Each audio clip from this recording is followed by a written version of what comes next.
love and betrayal, greed and murder. It's set in this interesting world of contrasting ideologies and what's right and wrong, and it has a great philosophy about it.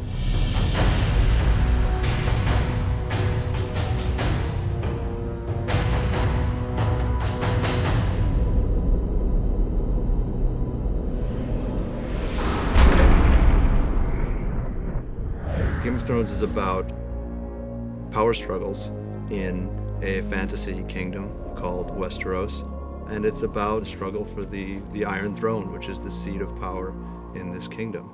There's a war coming, Ned. I don't know when, I don't know who we'll be fighting, but it's coming.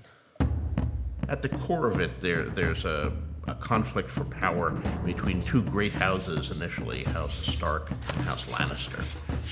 The other major houses are all contenders as well. It's a suitably complicated political situation. The old truth that power corrupts, I think, is very valid. And it shows in this series. You see characters that come into power and how they change. In a way, it's about how people forget to see the bigger picture.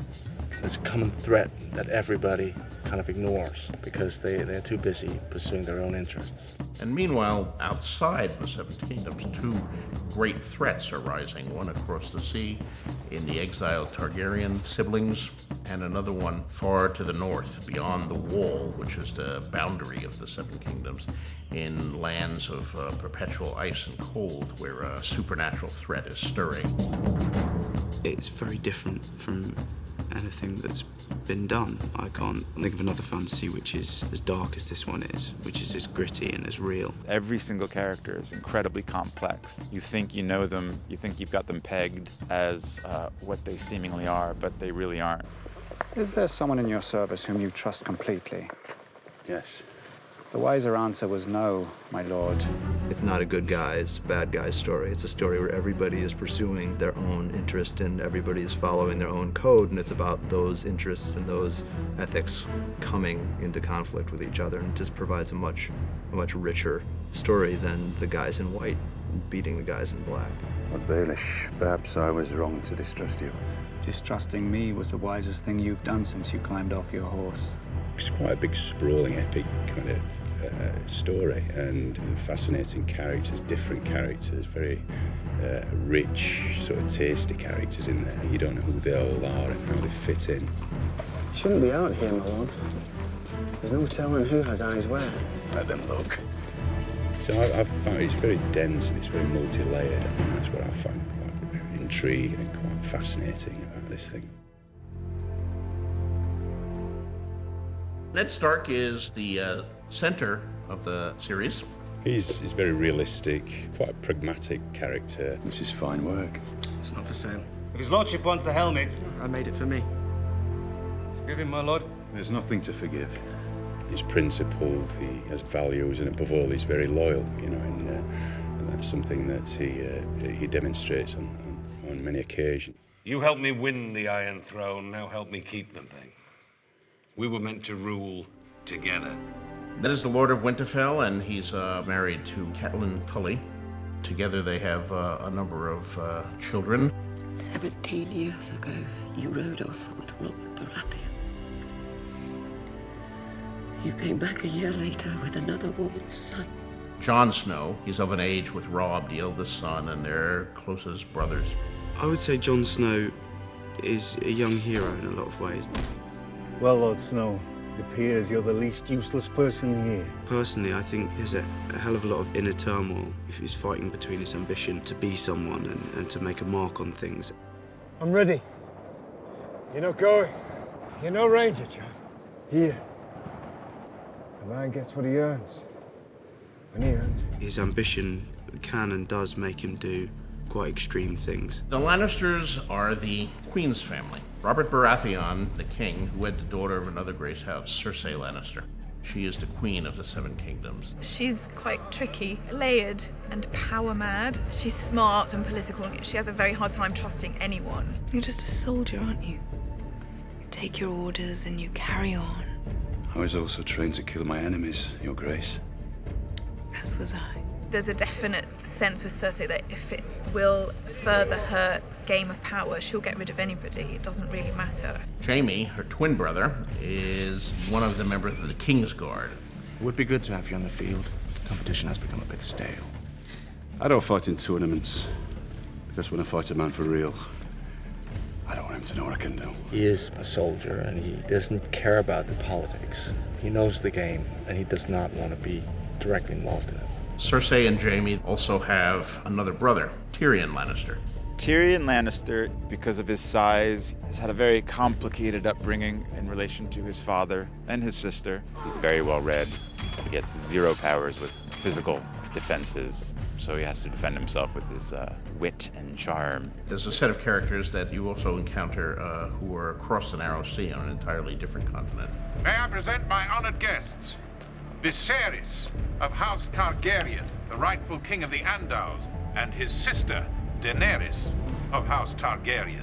He's a man on a mission. He's fairly obsessive about one thing, which is regaining his crown. When they write the history of my reign, sweet sister, they will say it began today. His sister is Daenerys Targaryen, also known as Daenerys Stormborn. She goes on such a journey. She gets put up with a lot of obstacles coming her way, and every time she overcomes them, she succeeds, and she kind of just gets stronger and stronger as she goes on. She's an incredible, incredible, wicked person. There's plots within plots and wheels within wheels, and many people competing for one seat. Going into this, it's always been something very important to us, that things never look fake. For us, it's more about creating this world and making it an authentic and believable world, but it's not our world. We were lucky enough to have the help of a tremendously gifted art department. I'm responsible for the look of the show, from the kind of the floor to the sky. I'm working out what the CGI is going to be, the whole look of it from there downwards, so that we have a complete look to the series. You've got to create a world from scratch that feels like you're in a different time and different place. So it's creating different environments that work, that feel real but don't feel like, you know, either contemporary or known periods. That's the main thing. The biggest challenges have been, I guess, the scale of the event. We've created very high standards for ourselves. It's a lot of bits to this, and it just has been a lot of stuff to pull together. Gemma Jackson really ranged far and wide to find the artistic resources and the stylistic resources to give us a world we haven't seen before. There's an Arctic wasteland, which is very far north, and you go all the way to a more desert wilderness and everything in between. Our brief was to try to combine interesting visual elements from a lot of different societies and periods. So we spent a lot of time researching medieval Europe. We looked at Oriental influences, we looked at Asian influences, we looked at the subcontinent, we looked at African influences. We tried to find references from a lot of different civilizations in different times and combine them. You try and create a world that's based in real physics, even if it's fantasy. There has to be a reality to it, or it will just look like a set. So you're always trying to think, right, how would these people live? What would they need? Why would they put things where they do? How would it be? It's one of the fun things about this show is that we get to make it up. We're not queuing to any particular historical period, absolutely. This is a fantasy series, and that gives us a lot of freedom, and that's part of the fun of it. Fantasy is always bigger. I mean, fantasy is larger and more colorful and more exciting, I think, than history. So you take your inspiration from something in history, you make it much bigger and perhaps more dramatic. It's just the best story. It's fascinating, and there's so many twists and turns. And when you think you've got it figured, it completely changes its mind. And you follow it, and you get excited. There's real emotion, and there's real relationships that you can understand and relate to, and it's just brilliant. It's a wonderful story. This interesting combination of a very real world with an overlay of fantasy is a pretty intriguing combination, and I think it's something that you've seen nowhere else on television currently, and I don't think anybody will do it quite the way HBO does. What do you know about fear?